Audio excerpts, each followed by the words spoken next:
Chicos, buen día.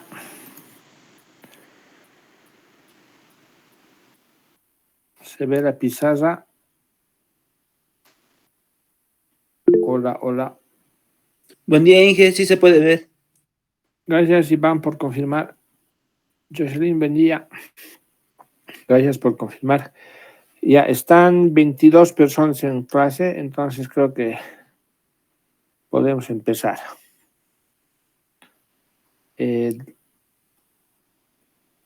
Ya la anterior semana, chicos, hemos terminado en esta parte. Hemos visto la respuesta temporal de un sistema de segundo orden utilizando la función paso, ¿no es cierto?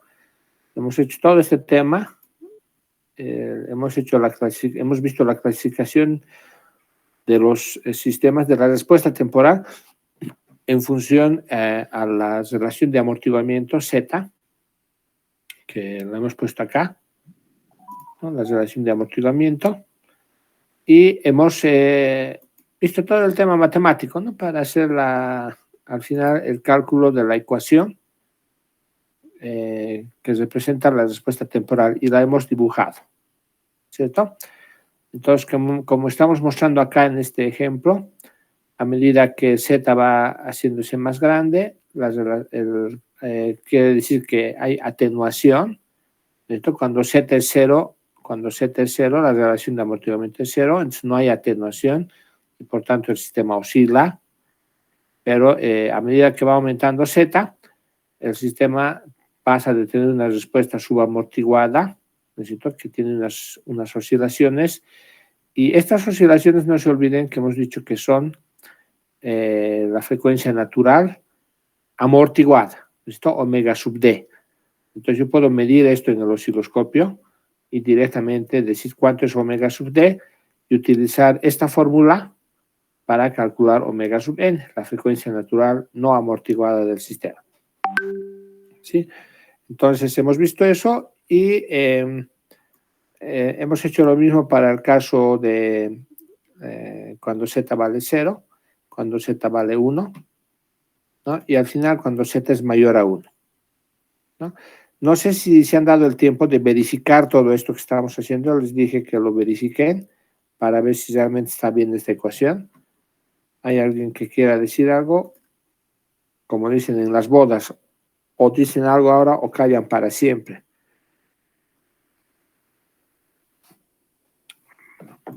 ¿Alguien lo ha verificado? ¿O les ha valido changos?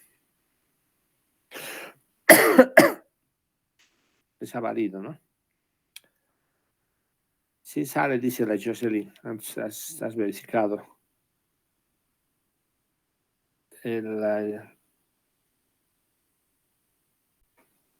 Claro, o sea, lo que queríamos era verificar estos valores, ¿no? Estos valores, ¿no? De A, de B y de C, si realmente están bien, porque después, una vez que tengo esto, reemplazo en esta ecuación, hago un poco de matemáticas y llego a esto, ¿no? Será verificar eso. Entonces, hasta ahí hemos llegado la semana pasada y hoy día nos toca, chicos, caracterizar lo que habíamos dicho, ¿no? Vamos a caracterizar la respuesta temporal. Entonces, para eso vamos a utilizar la respuesta subamortiguada. ¿Listo? Para la respuesta subamortiguada tenemos esta ecuación. ¿De acuerdo? Y identificamos estos puntos que están acá definidos. Entonces, vean ustedes, estamos poniendo acá un punto a la mitad de la señal, ¿sí? Que alcanza por primera vez a la salida. Entonces, fíjense, chicos, estamos usando la función paso, no se olviden, para todo lo que hemos hecho hemos usado la función paso. Entonces, cuando yo utilizo la función paso, ¿no? Que es este 1 que está acá, ¿no? Entonces estoy queriendo modelar un cambio de estado, ¿no? De 0 a 1. Entonces, cuando hay un cambio de estado, ¿qué ocurre con el sistema? Entonces, con el sistema ocurre esto, ¿no es cierto? La respuesta temporal. Entonces, en esta respuesta temporal que hemos obtenido, una primera definición que ponemos es de T sub D. Esta T sub D, y definimos el T sub D va a ser el tiempo de retardo, como estamos poniendo acá. T sub D va a ser el tiempo de retardo. Entonces, chicos, a partir de ahora, cuando yo quiera medir el retardo que introduce un sistema a una señal, ¿no? Estamos definiendo el tiempo de retardo como la mitad, ¿no? De el tiempo que transcurre entre el inicio del cambio de estado y la primera vez que alcanza, ¿no es cierto?, la señal de salida, la celeste, a la señal de entrada, la señal paso. ¿Se entiende, no? Entonces estoy poniendo acá a la mitad, al 50%. ¿Listo? Eso es T sub D. Y esto, chicos, yo lo puedo medir en laboratorio. Entonces, cuando quieras saber cuánto de retardo introduce un circuito RLC, por ejemplo, entonces agarro una señal paso, le meto la señal paso, obtengo la señal de salida y a la mitad voy a medir en el osciloscopio el T sub D, el tiempo de retardo. ¿Listo? Segunda cosa, estamos definiendo este T sub R, el T sub R, que es el tiempo de crecimiento, y como estamos dibujando acá, fíjense, el tiempo de crecimiento es el tiempo que tarda la señal en alcanzar por primera vez la señal de salida a la entrada. ¿Listo? Entonces la señal de salida a la celeste alcanza por primera vez a la señal de entrada, la señal paso, y a ese tiempo le estamos llamando T sub R, tiempo de crecimiento. Luego estamos definiendo el tiempo de pico, T sub P.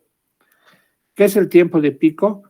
Es el tiempo en el cual se produce el primer pico, ¿no es cierto?, de la señal de la respuesta del sistema, de la señal transitoria, ¿no?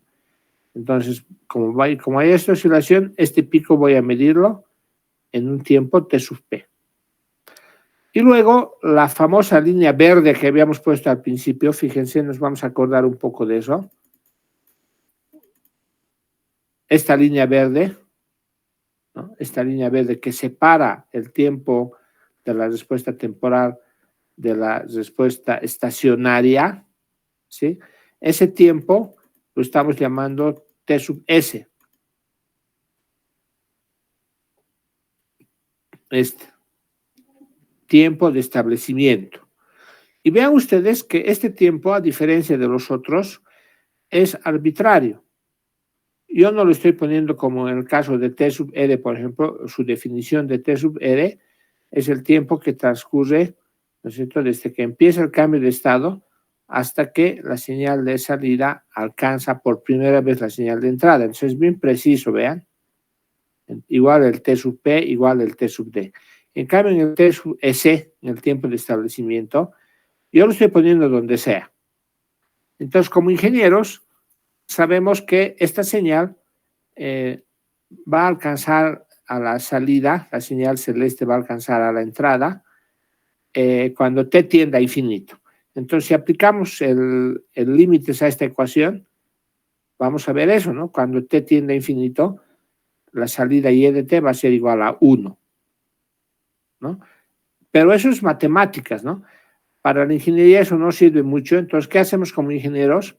Nosotros nos vamos a dar un tiempo que le vamos a llamar T sub S y vamos a decir, en este tiempo T sub S, para nosotros ingenieros, termina la respuesta temporal y empieza la respuesta estacionaria. Por supuesto, vean que al definir T sub S, estoy introduciendo un pequeño error acá, porque exactamente no es 1, ¿no? Va a ser un poquito menos o un poquito más, dependiendo de dónde ponga. ¿Listo? Entonces, esos son, chicos, los puntos que estamos definiendo para caracterizar la respuesta temporal. Además de todos estos, estamos introduciendo acá en el tiempo de pico vamos a ver la expresión matemática de este M sub P, ¿no? Del sobrepico. Esto es bien importante, chicos, porque ocurre que estos tiempos son bien pequeñitos en sistemas electrónicos. Son microsegundos o milisegundos. Entonces, yo enciendo un equipo, o sea, estoy produciendo un cambio de estado, y si no está bien calculado esto, y esto es demasiado grande, por ejemplo, entonces, ¿qué va a ocurrir? El equipo se va a dañar. Entonces, tengo que saber cuánto vale esto para que yo pueda encender o hacer un cambio de estado sin tomar ningún riesgo. ¿No es cierto? Entonces, para eso estamos haciendo eso. Y acá estamos poniendo sus definiciones. Entonces, empezaremos. El tiempo de crecimiento. El tiempo de crecimiento, como hemos definido, hemos dicho, es cuando la señal de salida alcanza por primera vez a la señal de entrada. Es decir, cuando la señal de salida alcanza por primera vez a la señal de entrada. Entonces, vean, es cuando y de t vale 1. Y a ese t le estamos llamando t sub r. ¿De acuerdo? Y estamos poniendo acá estas dos ecuaciones que ya las hemos definido, ¿no? De la atenuación y de la frecuencia natural amortiguada y de la no amortiguada, para utilizarlas posteriormente. Entonces, si hacemos esta igualdad, entonces vamos a tener esta ecuación. ¿Hasta ahí están todos de acuerdo? Por favor, síganme, chicos. No se olviden que es la salida. ¿No? Esta es la salida. Si esto igual a 1, entonces, ¿qué va a pasar? Este 1 se va a ir con este 1. Y por tanto va a ser esto que está acá igual a 0. ¿Estamos de acuerdo? Entonces, de ahí sale esta ecuación. El signo, vean ustedes, no me interesa porque es igual a 0. ¿Listo? Entonces, yo puedo multiplicar el signo por menos 1, va a seguir siendo 0. De ahí, chicos, el análisis para resolver esta ecuación, el objetivo es calcular T sub R, el tiempo de crecimiento. ¿Cómo hacemos eso? Analizamos de la siguiente forma. ¿Cuándo esta ecuación es igual a 0? Hay dos posibilidades, si ustedes se fijan. Una va a ser cuando este término sea igual a 0 y otra va a ser cuando este término sea igual a 0. ¿Me están siguiendo, no? Ahora, este término que es una exponencial, ¿en algún momento va a ser 0, chicos? ¿O nunca va a ser 0?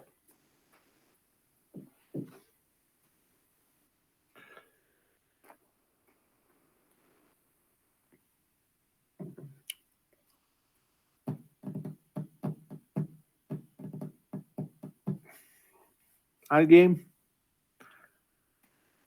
¿Alguien? Anímese.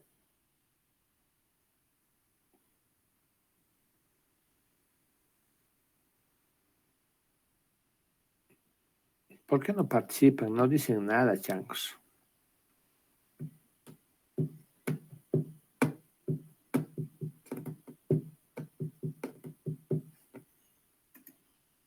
Fíjense, chicos, que este término nunca va a ser 0, ¿no? La única forma de que esta ecuación se haga 0 es de que esto sea 0, ¿no? Entonces, hacemos eso, ¿no? Cuando esto es 0, esta ecuación va a ser 0. Entonces, hacemos eso, ¿no? Igualamos este término que está dentro del paréntesis a 0. Y de ahí despejamos T sub n. Entonces, ¿me pueden confirmar, chicos? ¿Me pueden asegurar que esta ecuación está bien escrita? ¿Y de cómo se hace?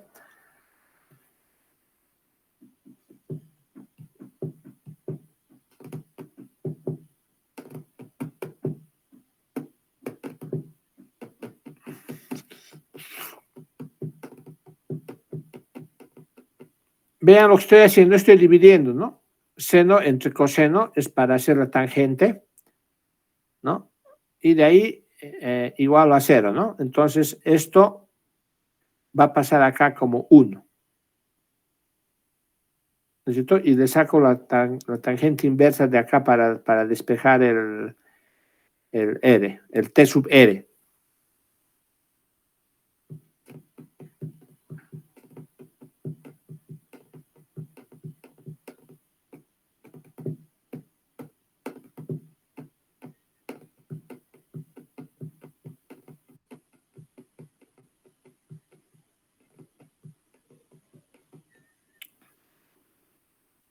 ¿Funca, chicos?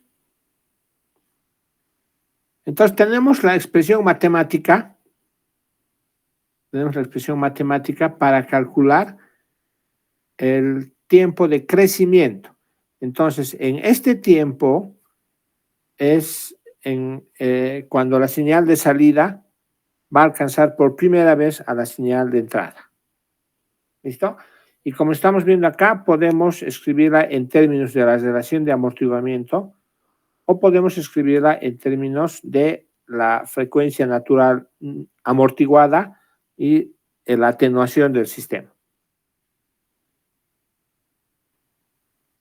¿Listo?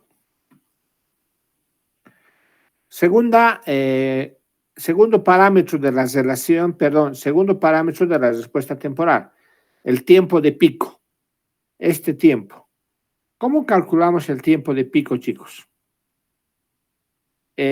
Aplicamos lo que hemos aprendido en cálculo 1, ¿no? O sea, para hallar máximos y mínimos. ¿Qué hacemos? Me fijo en este punto, y este punto, ¿qué característica tiene?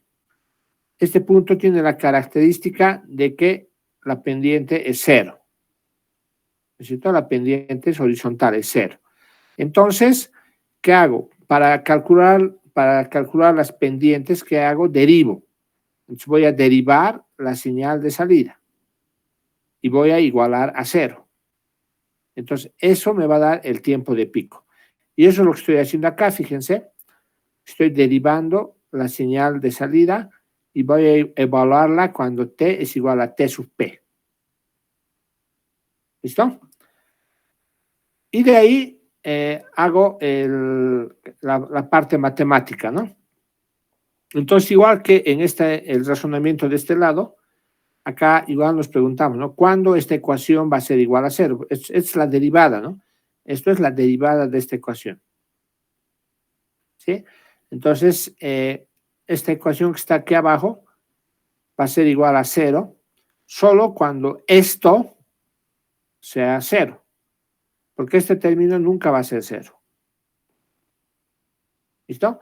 Entonces, lo que vamos a hacer es igualar el seno de omega sub d por t sub p, ya estamos reemplazando, igual a 0. Al final, fíjense, esta es una señal senoidal, pero es atenuada. Entonces, de ahí despejamos, ¿no? Como es una señal senoidal, esta señal senoidal vale 0 cuando cuando esto de acá es 0, cuando esto de acá es pi, cuando es 2pi, cuando es 3pi, etc. ¿No? Y de ahí despejamos t sub p. Entonces, como es la primera vez, ¿no es cierto? Está en el primer ciclo. Entonces, hacemos cuando vale pi. ¿Listo? Porque esto es para 0, ¿no es cierto? Esto es para 0, hasta aquí es para pi. Hasta aquí sería para 2pi. ¿Están de acuerdo? Entonces hacemos cuando es igual a pi y de ahí despejamos t sub p.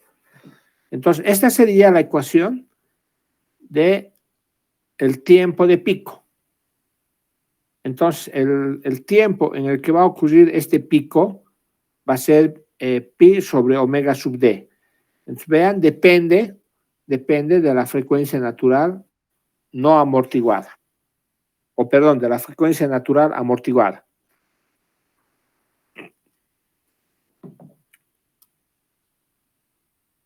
¿Listo?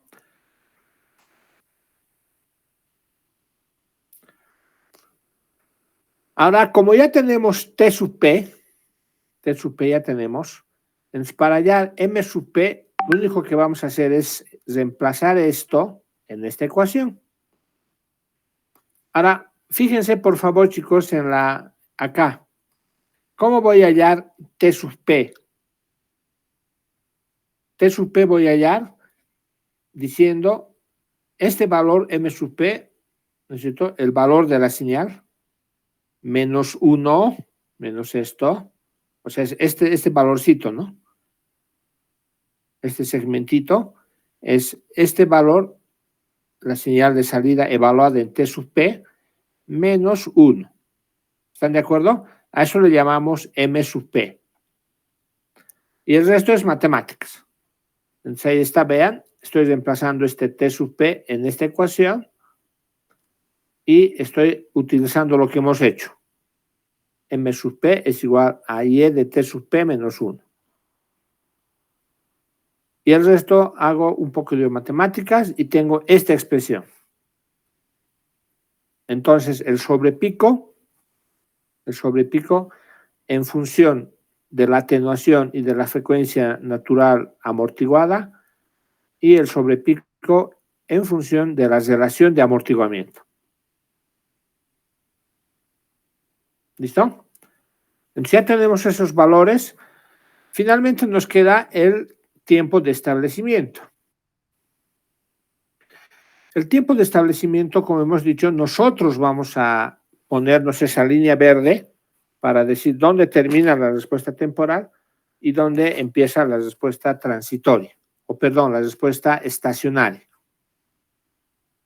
Entonces, para eso, volvemos a la ecuación que hemos hallado de la respuesta temporal subamortiguada, ¿sí? Y la dibujamos. Pero esta vez, vean, a diferencia de las otras gráficas, en esta estoy poniendo las asíntotas. Estas asíntotas, chicos, ¿de dónde sacamos o quién determina estas asíntotas? Estas asíntotas, vean, son esta expresión que está acá. ¿No es cierto? Esto está modulando esta señal senoidal. Porque esta señal senoidal sería normal, ¿no? Una señal senoidal, pero multiplicando por este factor, lo que estamos haciendo es atenuándolo. ¿Sí? Entonces, vamos a acordarnos ahora, chicos, el tau del sistema, ¿no? El tau del sistema. Y si ustedes recuerdan, siempre que hablamos de constantes de tiempo, decimos es la respuesta temporal va a ser E a la menos T sobre tau. Siempre escribimos así. A ver, acuérdense de ecuaciones diferenciales. Cuando resolvemos una ecuación diferencial, al final me sale E a la menos T sobre tau, ¿no? Y están ahí sus coeficientes. Entonces, ese E a la menos T sobre tau, ¿no es cierto? Ese tau es el que estamos poniendo acá. Y el tau del sistema sale de acá, del exponencial, ¿ven? De este exponencial. Y eso es lo que estoy poniendo acá en la gráfica, ¿no? Estas asíntotas se corresponden a esta ecuación, ¿no? Y a esta ecuación. La asíntota de arriba y la de abajo, ¿no? Y el tau es de la exponencial, ¿no? Como es E a la menos T sobre tau, entonces el tau sería ¿no es cierto? Z omega sub n. ¿Listo? Entonces estoy poniendo eso, vean, E a la menos T sobre tau. Entonces el tau es 1 sobre Z omega sub n. ¿De acuerdo? Entonces, a partir de eso, como ya tenemos el tau del sistema, yo utilizo un criterio. Entonces digo, ¿cuánto error quiero considerar para decir el error que voy a cometer al definir la respuesta transitoria y la respuesta estacionaria, ¿no? O la respuesta temporal y la respuesta estacionaria, ¿no? ¿Cuánto error cometo al mover esa línea verde que nos hemos puesto desde el principio? Entonces, si quiero ser estricto, digamos, si quiero tener un error pequeño, voy a utilizar este criterio, el criterio del 2%. ¿Y cuándo voy a hacer el error del 2%? Vean ustedes, chicos, cuando el tau, el T sub S, el tiempo de establecimiento, va a ser 4 veces el tau. Entonces, vean, aquí está 1, 2, 3, 4 veces el tau. Entonces, cuando yo pongo acá, ¿sí? Cuando yo pongo acá, estoy poniendo un error de 2%. Entonces, aparentemente acá, vean, es harto. Es grande la diferencia. ¿Sí? Pero matemáticamente me está dando un error de 2%. Si quiero ser más estricto, ¿cierto? Entonces, o menos estricto, mejor dicho, voy a hacer más error, más grande. Entonces le voy a decir 3 veces el tau. Entonces, más acá, ¿no? Si pongo por acá la línea verde, entonces estaría cometiendo un error de 5%. Entonces, vean, chicos, aparentemente en la gráfica parecería que el error es grande, ¿no? Pero matemáticamente nos está mostrando que poniendo 4 veces tau, ya estamos cometiendo un error de 2% nomás.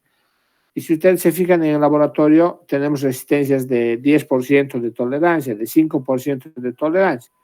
Entonces no vale la pena que en este análisis nosotros queramos hacer más exquisitos, ¿no? Entonces pensar que la línea verde esté más a este lado, ¿no? Más a la derecha. Suficiente con que pongamos en 4, ya estaríamos cometiendo un error de 2% y es aceptable en ingeniería. ¿Listo? Entonces, con estas ecuaciones que las hemos enmarcado, estamos poniendo todos los parámetros de esta respuesta temporal. Estamos caracterizando. Entonces, vean ustedes, estoy usando esa palabra, ¿no? ¿Cómo caracterizo esta respuesta temporal del sistema? Es identificando estos puntitos, ¿no es cierto?, que estamos hallando sus expresiones matemáticas para decir cuánto quiero que valga esto, cuánto quiero que valga esto, cuánto quiero que valga esto. Y yo puedo diseñar exactamente cómo va a ser la respuesta temporal. ¿Listo?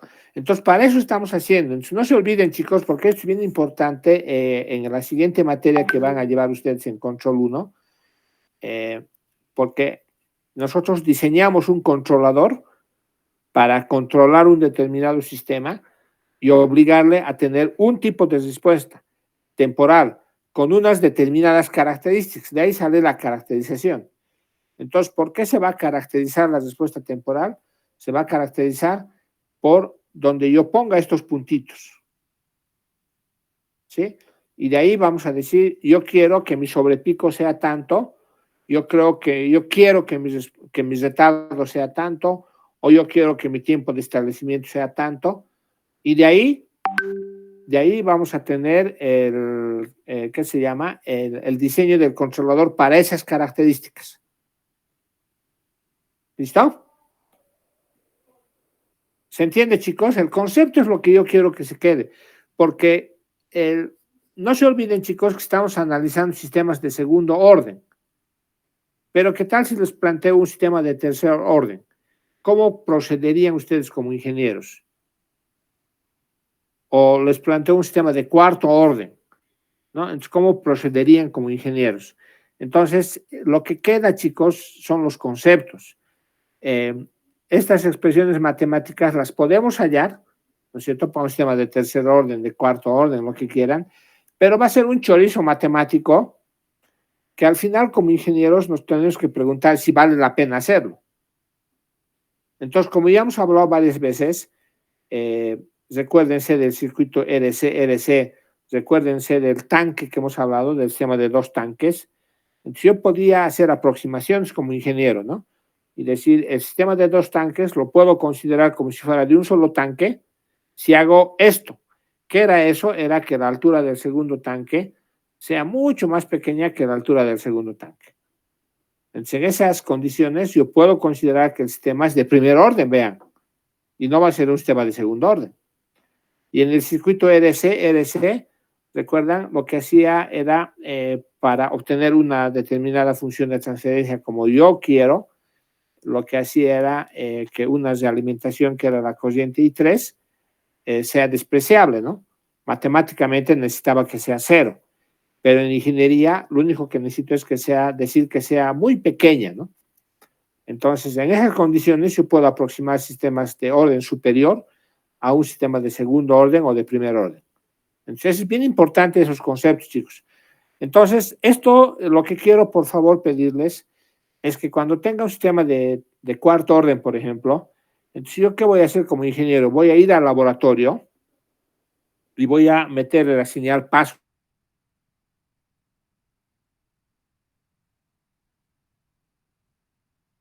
El concepto, ¿cuál es?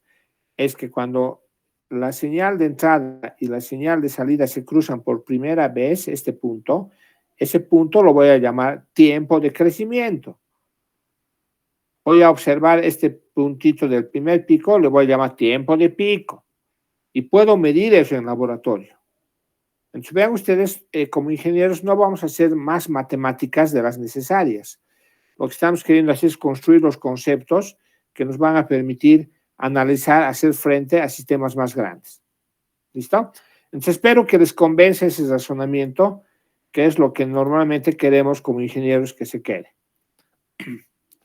¿Hasta ahí estamos bien, chicos? ¿Algún comentario?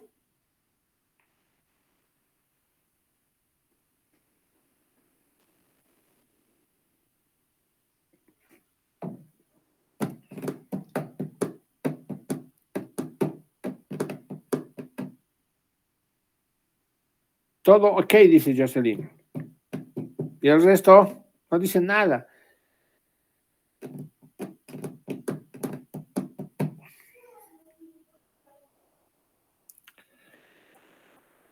Ya, entonces seguiremos adelante. Gracias, Delfor. Ok, dice el Delfor. El Carlos también dice todo ok. Entonces, en la siguiente pizarra, chicos, lo que quiero que veamos un poco es este concepto que habíamos visto, ¿no? Cuando hemos hecho el cambio de variable, este cambio de variable, que no se olviden de dónde era, ¿no? Hemos hecho al resolver esto. Al resolver esta ecuación, ¿no es cierto? Hemos hecho este cambio de variable para escribir la ecuación de una manera más elegante, nada más, ¿no es cierto? Pero al hacer esto, ¿qué se llama? Nos damos cuenta de esto, coseno de teta igual a z. Como tengo yo z, que es la relación de amortiguamiento, entonces puedo calcular directamente a partir del ángulo que forma un polo con el eje real. Y eso es lo que estoy tratando de graficar acá en esta pizarra. Vean ustedes, para que un sistema sea estable, por ejemplo, sabemos que los polos tienen que estar en el lado izquierdo del plano complejo, como estamos dibujando acá. Y este polo, concretamente, este polo como ejemplo que estamos poniendo, se corresponde a un polo que es de un sistema cuya respuesta temporal es subamortiguada.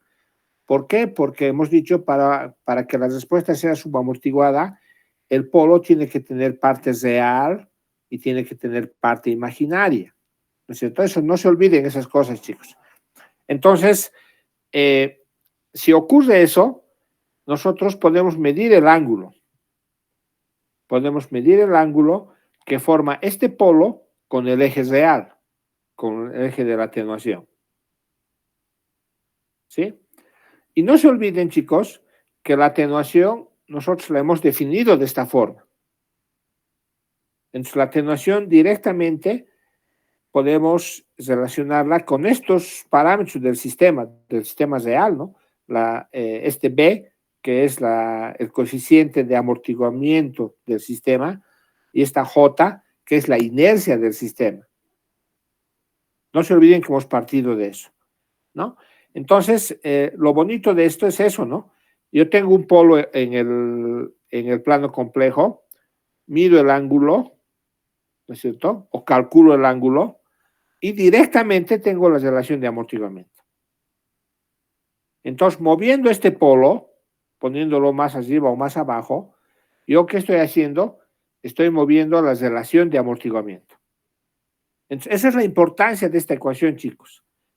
Directamente, al mover la relación de amortiguamiento, estoy moviendo la ubicación del polo. Y esto es recontra importante, porque como ingenieros, ¿qué es lo que hacemos? Yo, al final, necesito diseñar el sistema para que este polo esté en algún lugar del plano complejo. O sea, yo lo voy a poner ahí. ¿Para qué? Para que el sistema responda de una determinada manera, ¿no? Y eso lo voy a lograr usando matemáticas, como siempre hacemos, ¿no es cierto? Y utilizando los conceptos que estamos dando. Entonces, cuando haga eso, arme el sistema va a poner su polo donde corresponda, ¿no? Donde nosotros hemos dicho que esté. Y por tanto, fíjense, la respuesta temporal del sistema va a ser como nosotros queramos. Es decir, estamos poniendo, al mover eso, estamos moviendo todo esto, fíjense, porque al mover la relación de amortiguamiento, estoy moviendo el tiempo de crecimiento, vean, ¿sí? Al mover eso, estoy moviendo esto, al mover eso, estoy moviendo esto, vean, en todo lado está la relación de amortiguamiento y la atenuación. ¿Se ubican, no es cierto, chicos? Vean. La única que no depende de la relación de amortiguamiento o de la atenuación es ¿no? El tiempo de pico.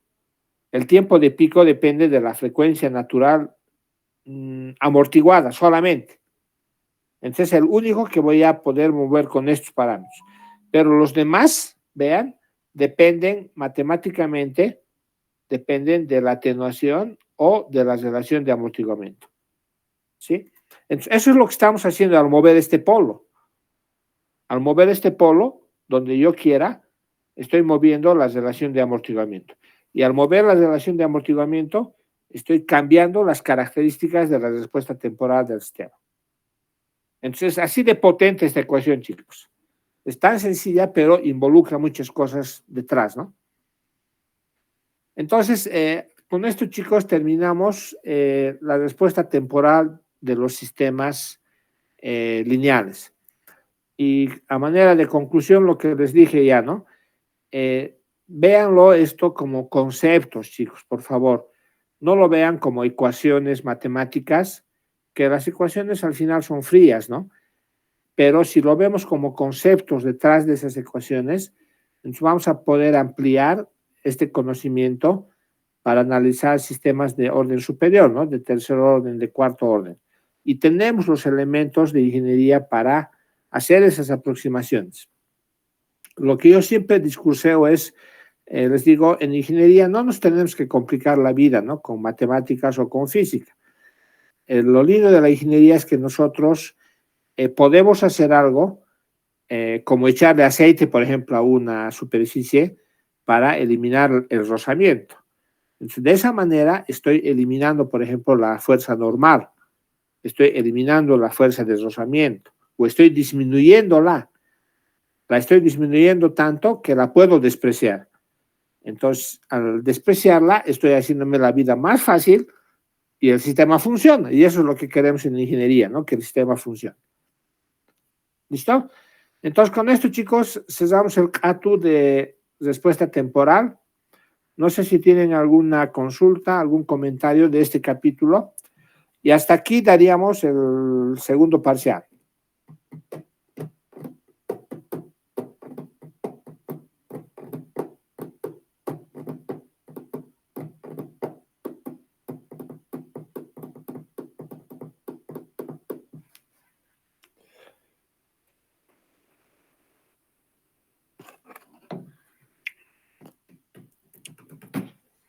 ¿Han ido por el centro, chicos, los que pasan digital?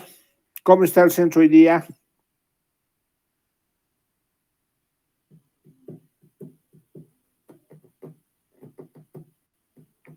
¿Alguien me puede dar alguna noticia?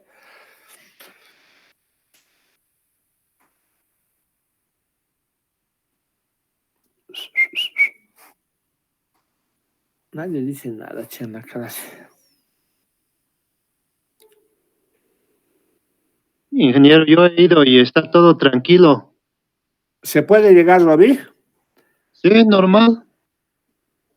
Entonces, ¿qué ha pasado con los mineros? ¿Siguen haciendo relajo o ya se han tranquilizado? No, está todo vacío, están circulando los autos normal. Ah, ya. Entonces, mañana vamos a pasar normal la clase, chicos. Porque mi temor de esta mañana era, como ayer ha habido alto relajo, Mi temor era, digamos, otra vez hacernos pescar con las marchas, ¿no? Entonces, yo voy a subir también a la facultad a las 11 más o menos y voy a preguntar, ¿no? A ver qué pasa para mañana. Entonces, inicialmente, chicos, la clase de mañana va a ser presencial, salvo que en el transcurso de la tarde ocurra algo, yo les voy a comunicar por el WhatsApp. Pero si no, mañana nos vemos normal a las 9:30 en la 306. ¿Listo?